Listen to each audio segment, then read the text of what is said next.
Cheguei para a gente falar do maior time do mundo, o time mais invejado do Brasil. Digita aí qual o nome do time mais invejado do Brasil. Oi, tudo bem? Eu sou a Jéssica Nanum. Você é novo aqui? Vem aquela história, né? Você vem sempre aqui? Deixa seu like aí, se inscreve. Vamos junto, rumo a 3.000 inscritos aqui no YouTube. Tô feliz pra caramba que vocês estão participando, mandando mensagem e falando vai Corinthians e Palmeiras não tem mundial. Essa coisa toda que só a torcida do Corinthians consegue fazer. Jéssica, mas você veio aqui para falar de coisa boa? Olha, tecnicamente sim, porque a gente vai falar de Corinthians e se fala de Corinthians é algo bom. Eu fico feliz em falar de Corinthians, você também? A gente é tudo clubista. Aí passa essa data FIFA, a data maldita, porque a gente fica sem Corinthians. É a abstinência do time do povo, apesar desse Corinthians, e fazer a gente passar os nervosos, né? Aí você fala, Jéssica, por quê? É um problema ofensivo que o Corinthians tá passando, que eu ficaria feliz se o Yuri Alberto continuasse goleador, como ele vinha numa fase muito boa, mas se você parar pra pensar, a gente não tá lá essas coisas. Estamos um time meio requenguela, como eu costumo dizer. Lógico que ainda tem um pouquinho de profundidade com o Mateuzinho. Ainda não é perfeito, né, Corinthians? Porém, a gente fica um pouco confiante quando o Mateuzinho consegue atender as orientações do Dorival, né, Dorival? Toda semana eu tenho que falar, Dorival, arruma esse time, Dorival. Você não me escuta. A gente tá precisando dominar a posse de bola, que é algo super importante, né? Reter a posse de bola para conseguir manter o ritmo. E eu lembro muito que jogando na Neoquímica Arena, lembra aquela frase? Que a Itaquera já era? Isso já não existe mais. É algo que me preocupa. Se a gente olhar a escalação diante do Ceará, a gente viu justamente uma linha de três defensores incríveis. Nosso querido André Ramalho, junto com o Gustavo Henrique e o Matheus Bidu. Lógico que o Mateuzinho fazia ali aquele suporte, mas saía muito mais para tentar criar jogadas, talvez pela falta de criatividade do meio-campo do Coringão. Existe um excesso de passes laterais. Não sei se você gosta. Acho que esse Corinthians precisa sim verticalizar cada jogada, mas com um pouco de cautela. Por quê, Jéssica? Porque tá errando muito. O Corinthians tá errando passes de 10 centímetros. E eu lembro que diante do Mirassol, quando a gente goleou, nossa, falei do Mirassol, lembrei do Vitinho. Ele machucou, foi diante do Mirassol, né? E é uma boa notícia, o que, Jéssica?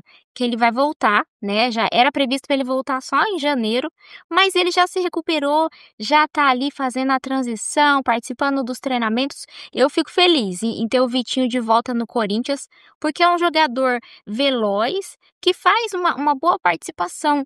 Ajuda bastante esse Coringão, ainda mais que o Corinthians tem uma dificuldade gigante na hora de cruzar. E aí o nosso querido Mateuzinho, parece que pelo convívio, ele acabou pegando um pouco essa zica de errar os cruzamentos. Acho que o Corinthians tem que ficar um pouco mais alerta com isso. Mas, Jéssica, e a meiuca? Vou te dizer, essa meiuca ainda falta um pouco de entrosamento, né? Eu vejo que existe uma sobrecarga muito forte nesse passe ali do Bidon, porque talvez o Dorival olha pro Bidon, pensa assim, o Bidon ele é um jogador jovem, vai conseguir correr, voltar para marcar, vai criar chance, vai ter um entrosamento no ataque, e não é isso que acontece. A gente vê umas substituições do Dorival que acabam comprometendo a espinha dorsal desse Corinthians, e eu não falo só nessa participação do Rodrigo Garro, que anda um pouco sumido nesse Coringão. Inclusive, falando em jogadores sumidos, tá me surpreendendo até um pouquinho de movimentação do Maicon. Não é o meu jogador favorito nesse Corinthians. Qual que é o seu jogador favorito? Me conta aí, digita aí, eu quero saber. Porque eu vou te falar, um novo jogador que eu tô gostando bastante é o Dieguinho. Acho que merece um pouco mais de sequência nesse Coringão.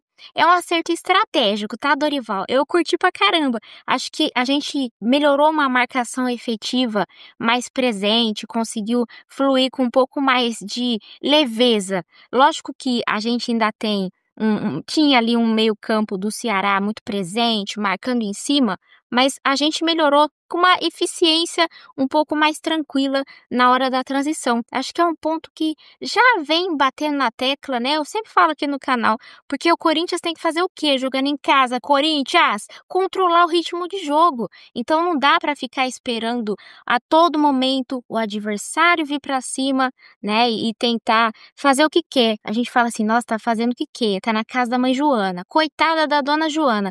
Por quê? A gente percebe que o Corinthians sem a bola não se posiciona tão bem. E isso é algo que incomoda. Eu falo, Corinthians, não é possível. Se você está sem a bola, tem que ficar de olho nesses pontos táticos. Se posicionar, fazer um 2-1, conseguir chegar com mais tranquilidade. A torcida do Corinthians não tem um minuto de sossego, né? É uma coisa que a gente vê o Corinthians insistindo em jogar pelas laterais. Aí continua sendo um time manjado que não vai fazer algo novo, algo novo. Eu lembrei daquela música.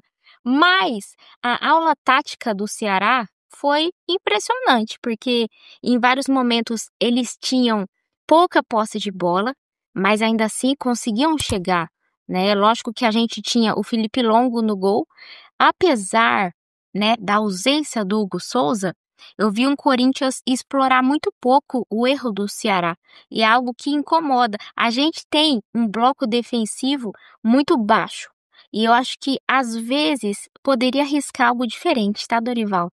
Não é o meu momento favorito desse Corinthians jogando, né, diante do Ceará, mas existe uma falha na tomada de decisão. Como assim, Jéssica? Dorival faz umas substituições um pouco esquisitas que acaba deixando o Corinthians desequilibrado.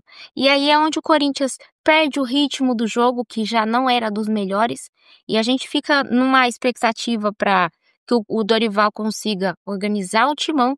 Lógico que não vai ser da noite pro dia. Porém, Corinthians, vou te dizer, Yuri Alberto tem que voltar a marcar. Tem que voltar a marcar. Não, acho que depender do Memphis para fazer gol, você viu o gol que ele fez, né, lá na seleção holandesa.